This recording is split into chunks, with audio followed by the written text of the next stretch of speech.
Hello, good morning. तर बरेचसे दिवस झाले ना मला ना मोरगावचा गणपती पाहायचा होता, पण ह्या ना त्या कारणावरून ते नेहमी राहून जात होतं. पण आज ना फायनली आम्ही ना मोरगावच्या गणपतीला आलो होतो. आल्यावरती तर अगोदर ना दुर्वा घेतले, पेढे घेतले आणि त्यानंतर मंदिरात आल्यावरती समजलं की आज ना वीकेंड असल्यामुळे ना भरपूर अशी मंदिरात ना गर्दी होती. तर 1-1.5 तास ना आम्ही दर्शन रांगेमध्ये थांबलो आणि त्यानंतर ना आम्हाला सुंदर असं गणपतीचं ना दर्शन झालं आणि गाभाऱ्यात गेल्यावरती ना इतकं मन प्रसन्न वाटतं. तर तुम्ही कधी गेलात की नाही मोरगावच्या गणपतीला मला नक्कीच कमेंट करून सांगा.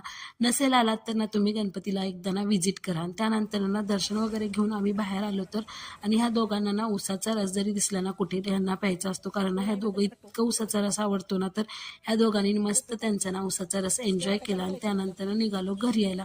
घरी येताना ना वाटेत ना भूक लागली होती म्हणून ना थोडा नाश्त्यासाठी थांबलो. नाश्त्यामध्ये मस्त असं मंचुरी वगैरे खाल्लं आणि मस्त असं सनसेटचा व्ह्यू पाहत ना असा केला दिवसाचा शेवट. तुम्हाला कसा वाटला मला नक्कीच सांगा. भेटूया नेक्स्ट व्हिडिओमध्ये.